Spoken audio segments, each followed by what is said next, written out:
Mari belajar tentang materi kompetisi sains madrasah bidang IPA bersama Ibu Fia. Kisi-kisi materi IPA terdiri dari beberapa pokok bahasan, seperti yang tertera dalam tabel. Pada pertemuan ini, kita akan membahas tentang materi cahaya dan optika. Kita mulai dari pembahasan tentang sifat-sifat cahaya. Pertama, cahaya adalah gelombang transversal karena arah rambatnya tegak lurus terhadap arah getarnya. Oleh karena itu, visualisasi gelombang cahaya menghasilkan bukit dan lembah. Kedua, cahaya adalah gelombang elektromagnetik karena tidak butuh medium untuk merambat. Ketika melewati medium, cepat rambat cahaya justru melambat. Oleh karena itu, semakin rapat mediumnya, cepat rambat cahaya semakin lambat. Nilai kecepatan cahaya di ruang hampa adalah 3 dikali 10 pangkat 8 meter per sekon. Perhatikan spektrum gelombang elektromagnetik ini. Di bagian atas adalah nilai frekuensi, semakin ke kiri, nilai frekuensi semakin besar. Berbanding terbalik dengan nilai lambda atau panjang gelombangnya, yaitu bagian bawah. Semakin ke kiri, semakin kecil. Sebaliknya, semakin ke kanan, nilai lambdanya semakin besar. Sifat cahaya selanjutnya adalah cahaya merambat lurus, atau tidak dapat berbelok tetapi dapat diteruskan jika mengenai benda bening. Sifat cahaya keempat adalah cahaya dapat dipantulkan atau direfleksikan. Jika mengenai bidang yang licin dan rata, maka akan terjadi pemantulan teratur. Jika bidangnya kasar atau tidak rata, maka akan terjadi pemantulan baur atau difus. Sifat cahaya kelima adalah cahaya dapat dibiaskan atau direfraksikan. Artinya, cahaya mengalami perubahan arah rambat karena perbedaan medium. Medium berbeda, maka indeks biarnya berbeda, dan cepat rambat cahayanya pun berbeda.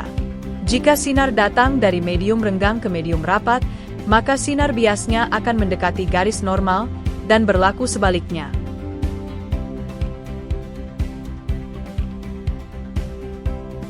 Sifat cahaya yang terakhir adalah cahaya dapat diuraikan atau didispersi.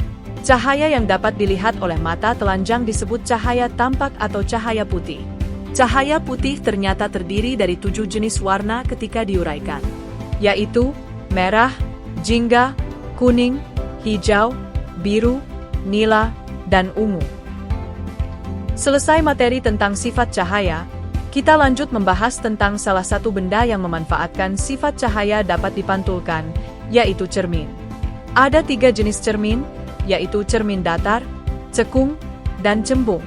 Cermin datar memiliki permukaan yang licin, rata, dan datar, sehingga menghasilkan pemantulan yang teratur, di mana bayangan yang dihasilkan memiliki posisi, besar, dan jarak yang sama dengan benda.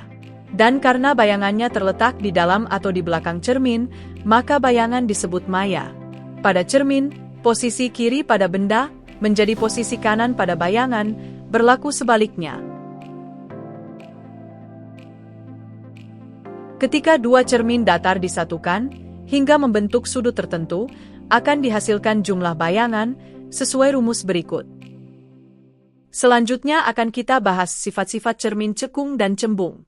Dapat kamu amati perbedaannya sesuai tabel berikut.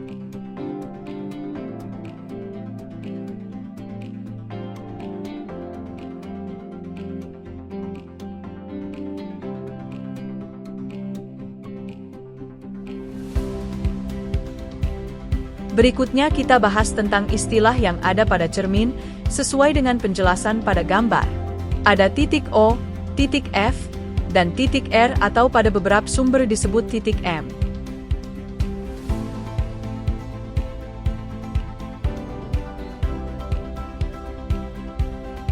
Selain itu, ada juga yang disebut dengan jarak fokus, jari-jari kelengkungan, dan sumbu utama atau garis khayal yang membelah cermin pada titik pusatnya.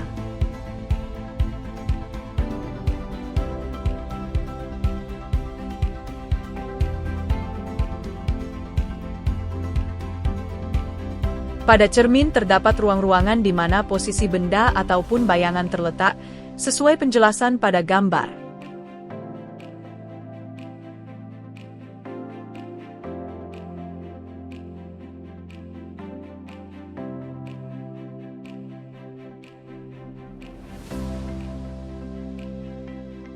Terdapat perbedaan posisi ruangan antara cermin cekung dan cermin cembung. Pada cermin cekung, ruang 1, 2, dan 3 terletak di depan cermin. Sehingga jika bayangan terletak pada posisi ini, makanya sifatnya nyata. Sementara itu, ruang 4 ada di belakang atau dalam cermin, sehingga sifat bayangan pada posisi ini adalah maya. Sementara itu, pada cermin cembung, ruang 1, 2, dan 3 ada di belakang cermin. Makanya bayangan yang ada pada posisi ini bersifat maya. Ruang 4 pada cermin cembung, terletak di depan cermin, bersifat nyata. Berikut adalah tabel berisi istilah sifat bayangan yang terbentuk pada cermin yang perlu kamu ketahui.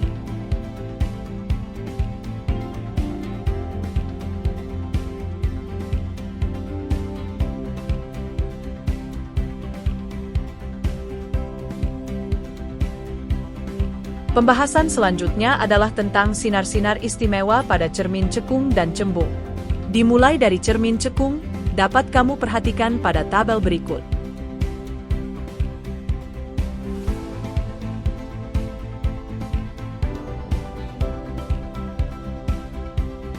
Selanjutnya pada cermin cembung.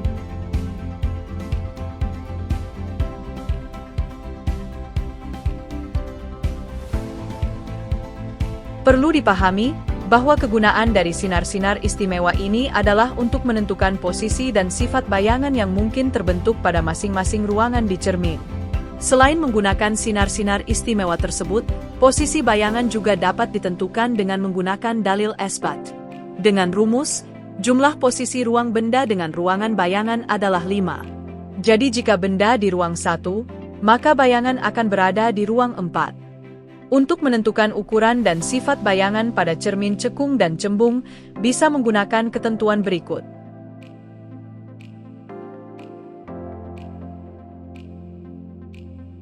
Secara ringkas, ukuran dan sifat bayangan pada cermin cekung dapat kamu pahami melalui tabel ini.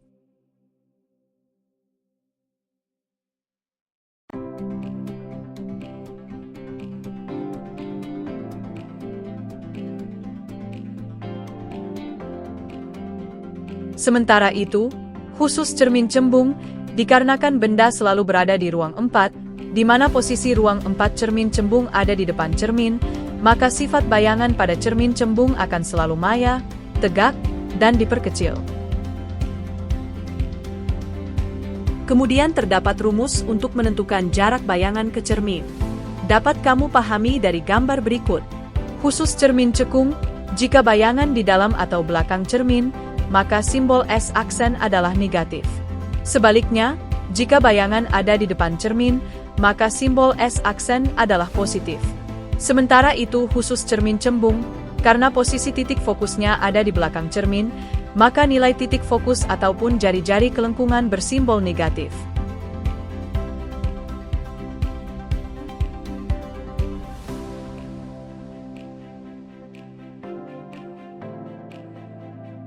Kemudian ada rumus untuk menentukan perbesaran cermin, seperti yang tertera dalam gambar. Nilai perbesaran cermin mutlak positif, ya.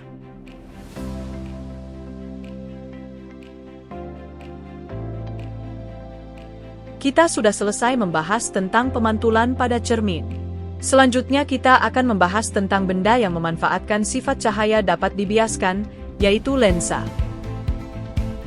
Terdapat dua jenis lensa, yaitu lensa cekung dan lensa cembung. Secara ringkas sifat dan hasil bayangan dari kedua lensa tersebut saling bersilangan dengan cermin. Artinya, sifat dan hasil bayangan lensa cekung sama dengan cermin cembung. Begitupun dengan lensa cembung, sifat dan hasil bayangannya sama dengan cermin cekung.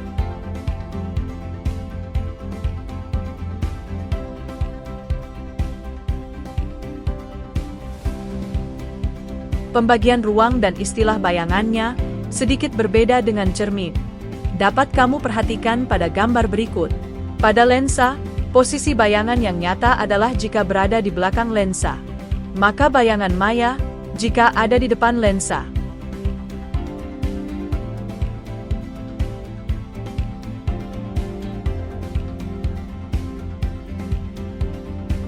Sifat bayangan lensa cekung sama dengan cermin cembung. Begitupun dengan lensa cembung, yang sifat bayangannya sama dengan cermin cekung.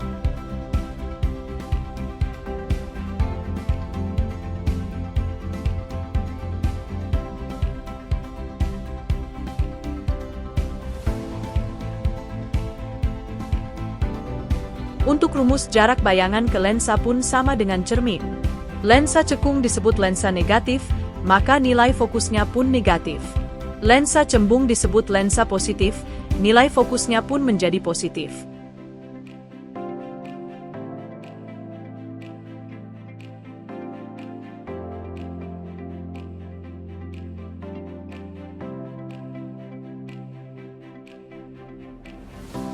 Untuk rumus perbesaran lensa pun sama dengan cermin, ya.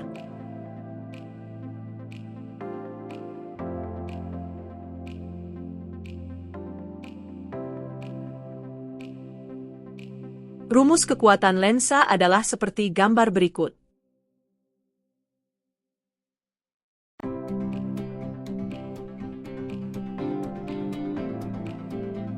Rumus tambahan dalam lensa adalah perubahan jarak fokus lensa dalam medium yang berbeda akibat pembiasan cahaya. Dapat kamu pahami dari gambar berikut.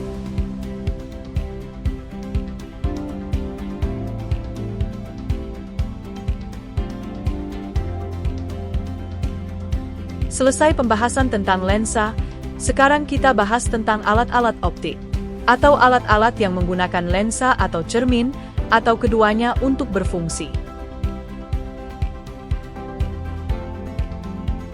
Alat optika yang pertama dan alami adalah mata. Mata mempunyai lensa untuk berfungsi.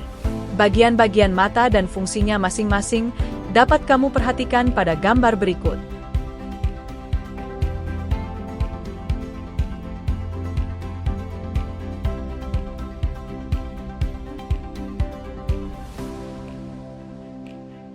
Proses melihat benda pada mata dapat kamu pahami melalui gambar dan penjelasannya berikut ini.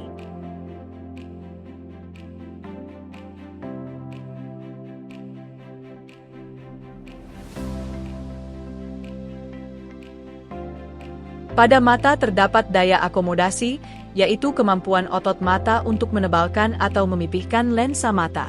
Ada dua jenis, perbedaannya dapat kamu perhatikan pada tabel berikut. Ada juga yang disebut daerah penglihatan mata. Untuk masing-masing penjelasannya dapat kamu perhatikan pada tabel berikut.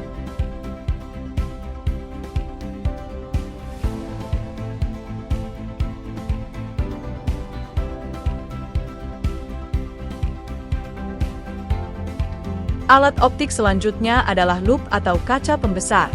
Lup memanfaatkan satu lensa cembung. Untuk proses, rumus, dan penjelasannya dapat kamu amati dan pahami berdasarkan tabel berikut.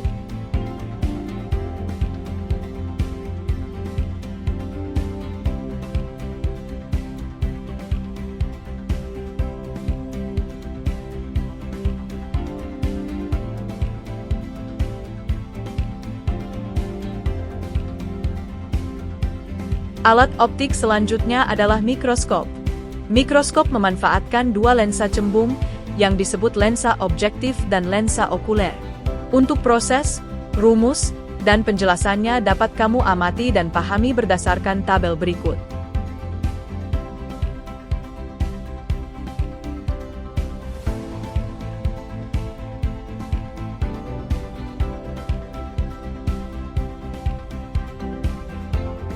Alat optik terakhir yang akan kita bahas adalah teropong atau teleskop. Sama halnya dengan mikroskop, teropong juga memanfaatkan dua lensa cembung yang disebut lensa objektif dan lensa okuler. Untuk proses, rumus, dan penjelasannya dapat kamu amati dan pahami berdasarkan tabel berikut.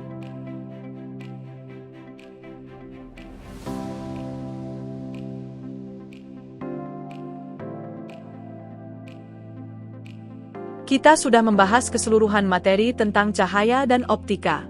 See you on the next video.